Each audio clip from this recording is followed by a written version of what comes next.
Testing 1 2. Testing 1 2. Okay, hello everybody. My name's Levi Brooks. Puss in Boots 1 is my favorite film of all time, and Dreamworks just dropped the Puss in Boots 2 trailer. So we're going to check it out, do an analysis, and all the good stuff. If you have not watched a trailer, go watch it right now. I'm going to put it right there. I'm going to put it right there, and you go watch it, because it's going to be... My analysis of it is going to ruin the trailer if you have not watched it beforehand. I am known by many names. So from the get-go, we can see different animation style. I am known by... Puss in Boots doesn't look like the 3D model that we have in the previous film. many names. The Stabby Tabby, El Macho Gato, the Leche Whisperer. I already, 12 seconds into the trailer, love the comedy that's coming out of this movie. I mean, this looks like it was probably cut directly from the movie, like this 5 second. It's just snappy, quick editing, very witty, just like the last movie, which is satisfying to see, because obviously we're trying to make it as good as the last movie. The last movie, my favorite movie. I don't want it to be less, you know what I mean? The people who've made this have had 11 years to hone their skills and become better filmmakers, so I'm expecting something better. And it's not looking poor, it's looking great. I am Puss in Boots. And right there, you could see it again, but you can see how he looks. He looks like more matted, less like 3D. Like if we go and look up, like, I don't know, he just looks more like you can see all the details of his fur there. And here, it just looks like detailed, more three-dimensional, whereas here it looks more flat, kind of like a 2D animation. In Boots. Holy frijoles. You, lie to me. And the rest of you... The monster right here looks pretty interesting. It's like, it reminds me of like Arcane, kind of how it's like, it looks painted, and then that painting is affected by the 3D light. It's similar. That's what I think of when I see this right here. I could also see this being like mixed media, kind of like, I don't know, what show? Whatever, animated shows that have mixed media. You, lie to me. And the rest of you, play double time. Hey, Giant!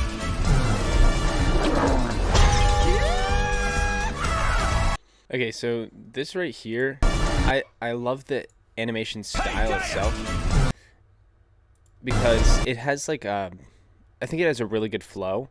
And it's not like, there's this kind of idea of a difference between Western and Eastern animation, whereas Western animation is more like somebody drawing a storyboard for like a film, like a realism film, and Eastern animation is more like animating through energy.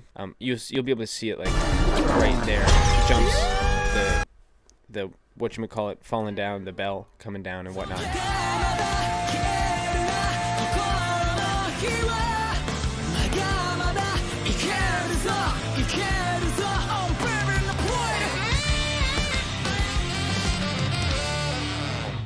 All creating a more animated style feel than what would be like the traditional realism of 3D animation. It's kind of Arcane also does that, which I like. And I'm not saying that all Western shows don't have energy animation or whatever it's called, but I'm saying that this is unique and a little bit different than what we saw in Puss in Boots 1. Also, the frame cutting right here, like Puss in Boots jumping around, it looks like it's animated in like 15 frames a second or something compared to traditional 24, which just makes him look like he's moving a little faster. Hey, you want to see something cool? Right here too, we have another kind of more anime style, like energy flow animation. Also, this shot is pretty beautiful, not gonna lie. He's kind of like perfect third right there, and then just everything coming out from out of that. It's a perfect, like, draw your eye to this area right here. And then when it cuts to this, you know, my eyes are already there. easy flow right there. Traditional, like, film flow. Like, my eyes aren't moving across the entire screen to figure something out, which is great. See, I've already watched the trailer. If you haven't watched the trailer, listen, I'm gonna put this at the very beginning of the video. If you have not watched the trailer, right here, this foreshadowing is phenomenal. You don't even realize it's gonna happen until it happens, and then you're like, oh my gosh. Okay, so we can see here that Puss in Boots is clearly driven by fame and popularity and how much attention he gets for doing things like this. Obviously, at the same time, he's obviously saving people, so there is a part of that he's being driven by. But we can see this start forming the story, at least the beginning of the story of what this movie is going to be about. Puss in Boots is overconfident, only driven. I mean, not that he's only driven. He's always kind of been a show-off and a fan service kind of guy. But having that as his primary drive, it's going to cause problems for him in the future. Yes, you've been great! Get home safely! Good night! I'm glad he cares about their safety. You're still here? Okay. One more number. I love that he's still being driven by this, like, it still represents Puss in Boots, because he's always kind of been driven by the popularity, but his initial, like, if you watch Puss in Boots 1, his initial action is taken because he's trying to save somebody, not because of the attention, but the attention is something he latches onto. And, he's always been elegant and a show-off, and it's just building a heavy amount of, like, arrogance and overconfidence, which is the part of the reason for the main, like, storyline being started in the last movie, is that he was overconfident. His attention that he got made Green Eggs and Ham guy really sour. What's his name? Mom, what's the kid's story where the guy sits on the wall and he falls over and all the king's horses and all the king's men couldn't put it? Humpty Dumpty, yeah. So him and Humpty obviously have that falling out primarily because the attention that he's receiving is turning him off to his own brother. And we can see that here. It's still the same character. I call this one, the legend will never die. The comedic timing here is so perfect. I feel like if it was at any other time, if he got cut off at any other time, it wouldn't hit at all. Like, it wouldn't be funny and it wouldn't make sense. So the timing, just like cutting him off as he's saying die, is so perfect and really shows a great understanding of comedy and comedic timing, which the first movie had as well. And the crowd gasp, it gets me every time.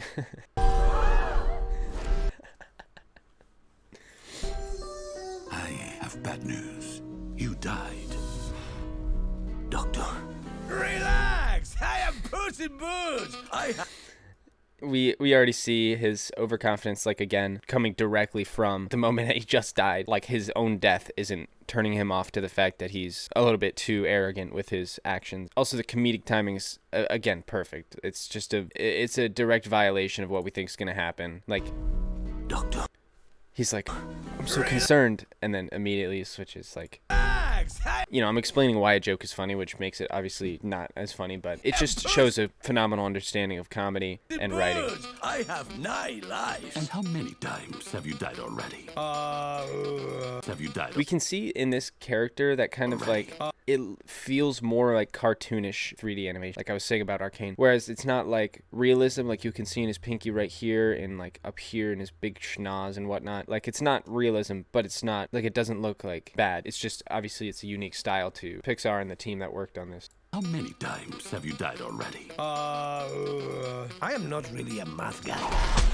So I feel like in this section, I am not really a math. I'm not really a math guy section. It's obvious that it's going to be 8 lives, right? Because, I mean, maybe it's obvious because I watched the trailer already. But, obviously, like, why would there be concern if he still had plenty of lives left? It's obvious that it's going to be 8, but it's still engaging and comical to watch. And it's a great way of showing what's going to happen, like how many lives he has left and whatnot, instead of just saying it. Puss in Boots is like, I'm not really a math guy. If you would have just said, 8 lives, I guess, it would not be interesting. It would not be engaging. It illustrates how well the team knows how, like the writing team knows how to show something and not tell it to us. Even though they're going to give us a montage, which is similar to telling, it's still better than just Puss in Boots saying, I've died 8 times. Hola, señorita.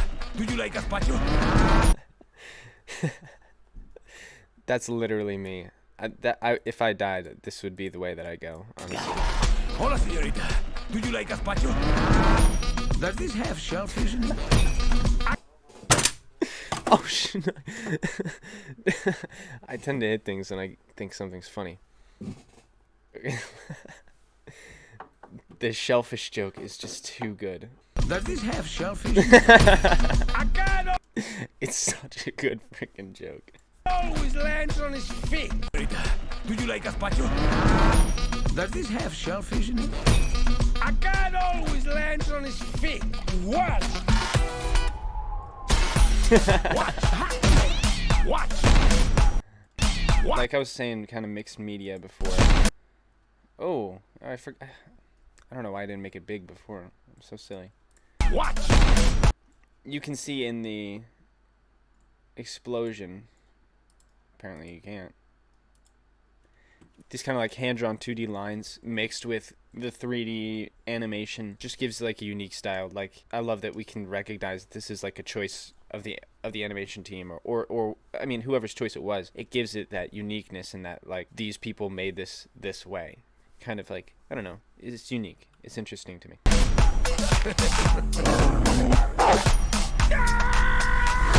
And then there was the giant today.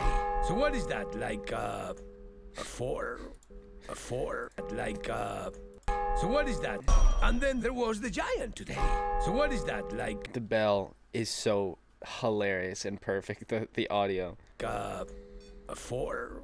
That makes 8, Puss. What do you wish to do with your last life? When you only have one life.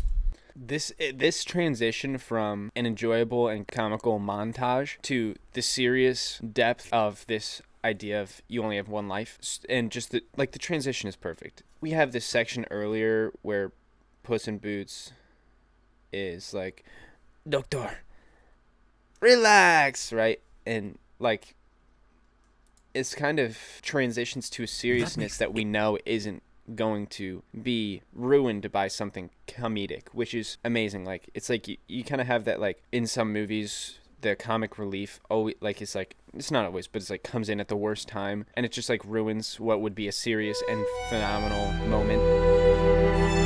Funniest Marvel moments.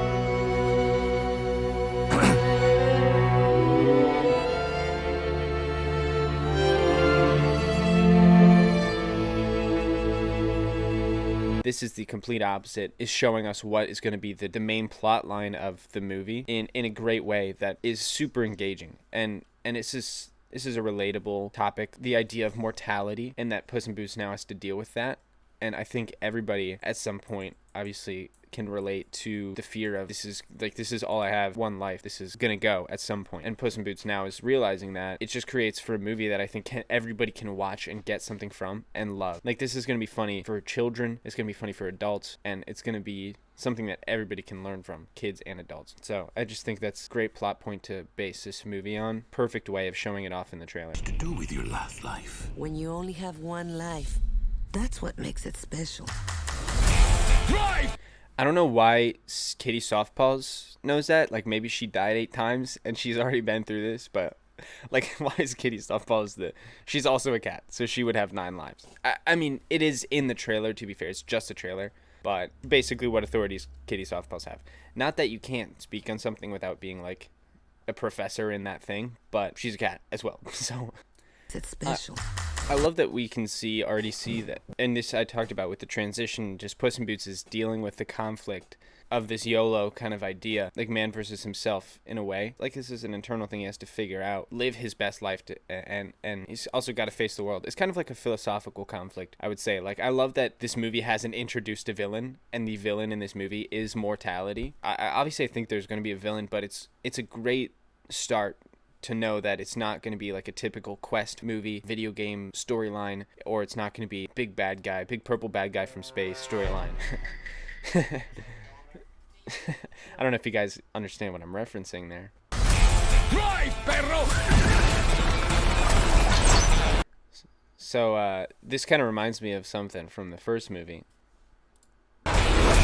which is interesting. I'm not sure how they're going to use that as a plot point, but it's obviously a callback to the foundation of the conflict in Puss in Boots 1. Fear me if you dare. I love that so much. Fear me if you dare. Also, his sword it kills me every time. It's so funny. It looks like a little toothpick. Obviously, this is after dies and whatnot, and then realizes her mortality. This is like second act. He has confidence still, but I don't know why. In this section, it feels so much more mature. He had arrogance before, and now he has confidence, right? And maybe it's like he was doing what he was doing, fighting and saving people and whatnot, because he liked the attention before. Like, he lived for however many years off of the attention and forgot why he truly started doing that. And now he's coming back to that and realizing how much he loves just doing it because of whatever reason, whether it's he loves to save people or he just loves to be in those positions and do that. And then the fame and the attention is just something good about it. And he's realizing that. That's what it feels like. I think that the main reason I feel that is because, like, we have this enemy that's like... So we saw the giant in the beginning, he was easily defeated, and we watched Puss in Boots do the whole thing, right?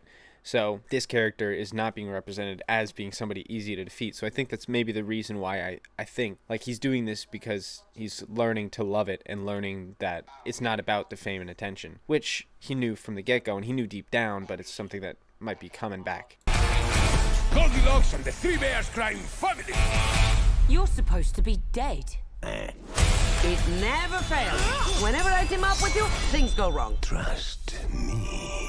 I think that the line, whenever I team up with you, things go wrong, that line obviously is driving this kind of comedic section of like the cat eyes thing, which is a classic Puss in Boots thing to do. I think it's also kind of a foreshadowing that there's a fracture in their teamwork and their trust between one another. If Kitty Softpaws did trust Puss in Boots enough, they wouldn't have any problems, but because she has this like just like barely lacking trust, it causes problems, or it's part of the problem is that she doesn't commit completely because she doesn't trust completely. I don't know if that's going to be a major plot point in their relationship or not, but it could be a foreshadowing. It could be a hint at that. You gotta trust him. Look at those eyes. You call that cute? I'm gonna hate this character. I already know it. I could kick this dog across the room. You gotta trust him. Look at those eyes. You call that cute? And with the paws, it's so cute.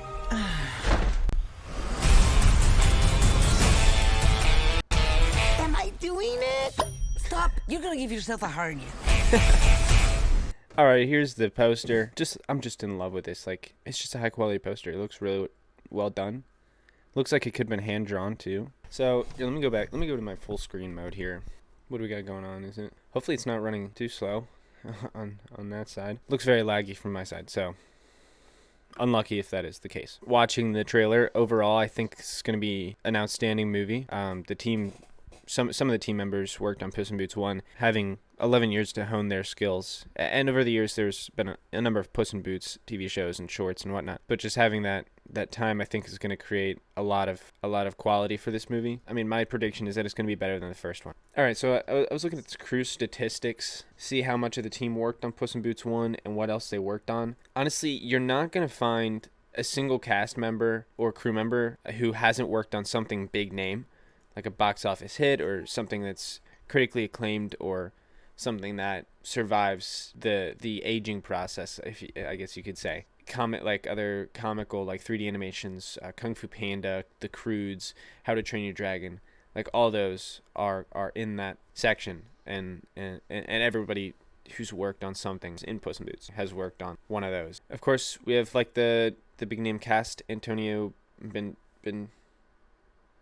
How do you say his name, Mom? Antonio Banderas. My name is Puss in Boots. Wait, is that the guy from that's the guy from Princess Bride, right? No. My name is Nope. Inigo Montoya. Never mind. I was completely wrong about that. John Mulaney is an actor. I think, was he that bad old guy? The dog? Maybe. I'm not sure. We got the directors. Joel Crawford. I'm excited to see what this guy has to show for us. I don't think he's the director of the first Puss in Boots. Oh, what do we got going on with my web? All right, whatever. My camera's retarded. I was talking about Joel Crawford, one of the directors here. Like I said, he's worked on a lot of stuff. Big stuff. Kung Fu Panda, Croods 2. I mean, I would love if this would open up. All this stuff. Look at this. Rise of the Guardians is a big one. I'm excited to see what he does with this movie. Yeah, this guy. Here, this is significant, actually. Harvey Beaks. This is a cartoon made by this girl who worked on Chowder. Chowder is probably, well, I mean, you got SpongeBob and Fish Hooks. Those are good too. Chowder's probably one of the best cartoons out there. And there's just kind of this idea in like animation, cartoon animation, at least in Western animation, of like people who worked on something that's really big and like one of the like high quality excellent cartoons go on to create another high quality excellent cartoon. It's just this endless chain of amazing cartoons being created, which of course, like if you work with excellent people, you're more likely to create something excellent yourself. He's a Sagittarius. Oh my gosh. I'll link a video that explains a little bit more of that in depth, and also I'll link one for Chowder just explaining why it's such a good show and the impact that it had. So I think it's really significant that this guy is working on Puss in Boots. Let's move on. The writers, this guy Christopher seems more like a producer, but this guy, Lego Ninjago movie, classic. That's a phenomenal film. Also the fact that this guy is like worked in art and animation and not just writing kind of gives me a little bit more hope for the script. But the fact that he was a writer on the Ninjago movie, like the comedy in that is phenomenal. It's second to none almost. All this junk, he's got a, I mean, these are like How to Train Your Dragon, Prince of Egypt. These are like amazing kind of animations. Animaniacs, that is a classic. He's got a lot of good comedy under his belt and high quality animation. This guy, he came up with the story, I guess. It tends to be more of a producer. Look at his 67 credits. But he's worked on some great things. We got pretty much every Despicable Me. To be fair, look at him. He looks like Groot. He looks like Vladimir Putin and Gru had a kid. He worked on this animated Grinch, which I guess was good. I didn't watch it. Sing is good. He's worked on a lot of kind of like shorts as well. But like I said, he's a producer for most of these things. And not exactly like a crew member, which I'm not discrediting that. Yeah, I was looking at the rest of the guys. I don't really know many of these people, but like I said, you click on one random person, you're going to find something good. Captain Underpants, How to Train Your Dragon, Croods 2, God of War, the video game, Toontown Online. This guy's cracked, man. And every single one of these people are like this. You click on like, oh, I don't know about these guys, but the Pink Panther, the Boss Baby. Like I said, every person you click on has worked on something huge. Also, additionally, I would say that a lot of these people worked together. Like it seems like they have a well-oiled machine here. Like these people all work on similar projects, or most of them you can see a crossover of like 1 to 3 projects, like minimum usually. The fact that this team already is familiar with each other, working together, yeah, it just like makes me more confident in the quality that this movie's gonna have. So I think it's safe to say I'm excited to watch this movie. I think it comes out September 23rd. In terms of the storyline, it's going to be great. They're going to have Puss in Boots struggling with his own mortality, and I kind of have an inkling that they're going to kill him off at the end. Kind of like put his story completely to rest. Anyway, that's my review. Hope you guys enjoyed. Sorry about the poor quality with my camera for whatever reason. Subscribe or whatever.